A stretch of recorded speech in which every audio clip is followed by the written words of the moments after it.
Përshëndetje të gjithëve dhe mirë se erdhët në podcastin ISP Beyond the Bell, ku do të intervistojmë zonjën Alketa Gashi Fazio për librin e ri Klithma.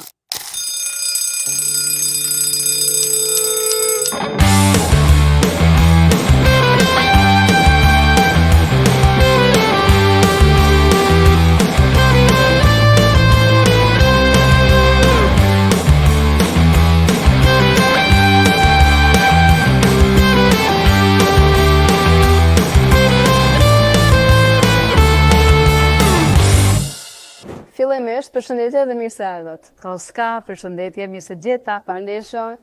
Si ka qenë për ju emocionalisht dhe profesionalisht procesi i mbledhjes së dëshmive dhe shkrimit të librit Klithma? I bukur, i rëndësishëm, i dhenshëm, i dashur, edhe shumë serioz, kështu do ta përshkruaja në disa fjalë. Një punë konsideroj e gjatë, por shumë cilësore. Edhe jam përpjekur të jap maksimumin tim për Klithma. Dhe si e ruajtët balancën mes gazetarisë dhe ndjeshmërisë njerëzore? Shumë e bukur pyetja, brave Klos. Një pyetje fantastike, shumë e vështirë, por përpara së gjithas ne jemi njerëz, apo? Edhe duhet në çdo gjë që bëjmë të shtim edhe pak njerëzillëkun ton. Jam përpjekur të jem shumë e ftohtë, sepse kam marrë materialin e kam rikthyer disa herë, edhe jo që më janë paksuar emocionet, sepse Normalisht shtratimet janë shumë të rënda, por jam përpjekur që në mënyrë profesionale ta trajtoj në mënyrën e duhur, ashtu siç e meriton. Patjetër edhe më është dashur ta bëj patjetër të balancën e gazetares edhe njeriu. Po, edhe nostalgjia ndoshta ka rarë pjesë, po. Vetë sepse unë kam qenë vetëm i të thonë gjithçka më kthen kujtime kohë brava. Cilat kanë qenë sfidat kryesore gjatë holdimtimit dhe dokumentimit të historive në libër dhe se i keni tejkaluar ato për të ruajtur autenticitetin? E domosdoshme ka qenë ruajtja e autenticitetit, krejt rrëfimet janë autentike, janë tragjike, janë dramatike, janë faktike, gjithçka çfarë ka ndodhur atë kam mbërthyer. Nuk jam përpjekur me asnjë paragraf, me asnjë fjali të vetme të shtoj apo të heq diçka nga rrëfimet. Krejt çka kam bërë janë modifikimi, krijimi i rrëfimit, edhe krijimi në kuptimin strukturor të rrëfimit, edhe pastaj vendosja titujve, nën titujve, që në mënyrë ta orientoj lexuesin që ta ketë sa më të lehtë për të kuptuar atë se çfarë ka ndodhur. Për ndryshe, a ke pasur ndonjë moment kur të erdhë ideja për të shkruar këtë libër? Po patjetër. Një erdhi ideja, pastaj fillova dhe Ne dhe çfarë ishte shkapi i kësaj libri? Fëmijët e luftës. Fëmijët e asaj periudhe kohore që nuk janë trajtuar shumë në literaturën shqipe, edhe mendova që të bëj diçka për atë gjë që nuk është e dokumentuar, edhe përmes klipës ne hapim një rrugë të mirë për të dokumentuar të gjithë fëmijët e Kosovës që janë pegosur për rrethpikën e Kosovës, patjetër që janë pasqyrim real ose çfarë ka ndodhur tek ne.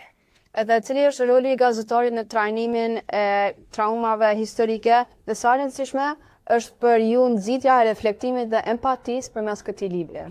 Për secili njeri është tepër e rëndësishëm trajtimi i traumës, edhe sipas bisedës edhe me psikologët klinik që janë edhe tek Klithma, patjetër se më është dashur që të bashkëmoj edhe me ta për të kuptuar dhe për ta formalizuar, për ta strukturuar krejt traumën që ka lënë gjithë ajo dhimbje, e që vazhdon të jetë aty, diku më shumë, diku më pak, por gjithsesi është aty, dhe është tepër e rëndësishme që të jemi neutral në procesin që kërkon kjo, shërimi pra, edhe trajtim i traumës edhe i dhimbjes. Fëmijët të cilët i kam intervistuar unë, nuk është se kam pasur trajtimin e duhur, s'paku në atë periudhë kohore, më vonë mund ta kem patur, paka shumë disa prej tyre, por në atë kohë nuk e kam pas. Dhe ky ka qenë mirakulli më i madh sepse pas gjithë asaj traume, pas gjithë atij përjetimi, patjetër duhet trajtimi dhe shërimi mendor në radhë të parë dhe pastaj ekse. Normalisht po, sepse për dikon mund të jetë më traumatike. Marrët nga personaliteti secilit, individualiteti gjithë secilit, edhe dikush e përjeton më shumë, dikush më pak. Dhe për ndryshe për pyetjen e fundit për sot, a ke ndonjë mesazh për personat që kanë qenë me lexu librin që sapo ke botuar? Po, kam, patjetër. Libri përveç historisë, përveç dhimbjes, përveç forcës, përveç faktit, libri ka një mesazh shumë të rëndësishëm, që besoj do ta kuptoj lexuesi që e merr në dorë Klithma. Libri ka një mesazh që duhet vazhduar përpara, pa marrë parasysh se çfarë hallafaquar me jetë, është forca e ringritjes, ajo që të bën ty më të fortë si person. Jemi në duhur, spakonat periudhë kohore, më vonë mund ta kem patur, pak a shumë disa prej tyre, por në atë kohë nuk e kanë pas. Dhe ky ka qenë mirakulli më i madh sepse pas gjithë asaj traume, pas gjithë atij përjetimi, patjetër duhet trajtimi dhe shërimi mendor në radhë të parë dhe pastaj ekës. Normalisht, sepse për dikon mund të jetë më traumatike. Marrët nga personaliteti secilit, individualiteti gjithë secilit edhe dikush e përjeton më shumë, dikush më pak.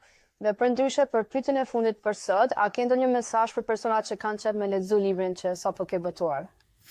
Po, kam, patjetër. Libri përveç historisë, përveç dhimbjes, përveç forcës, përveç faktit, libri ka një mesazh shumë të rëndësishëm, që besoj do ta kuptoj lexuesi që e merr në dorë Cliffman. Libri ka një mesazh që duhet vazhduar përpara, pa marrë parasysh çfarë hallafaquar me në jetë, është forca e ringritjes, ajo që të bën ty më të fortë si person. Edhe këta personazhet e Cliffmans, krejt personat e real të Cliffmans e kanë pasur këta. Janë ngritur në këmbët e tyre, kanë vazhduar jetën, edhe i kanë lënë dhimbjet pas. Nuk duan hakmarrjen, po rriten, nuk e duan hakmarrjen, duan paqe në botë dhe shpërndajnë sa më shumë njëlsi dhe pozitivitet, por edhe dashuri për të gjithë. Dhe jemi edhe të dijshëm me... Patjetër, leximi është një dhe kryesore që unë e bën në vend të parë, edhe duke lexuar, ne njohim më tepër botën, e njohim edhe vetëm më tepër pastaj, edhe mund të hapim horizonte të reja të dijes. Faleminderit pa shumë që erdhe sot me ne. Shumë faleminderit Toska, suksesen të ftes. Faleminderit shumë.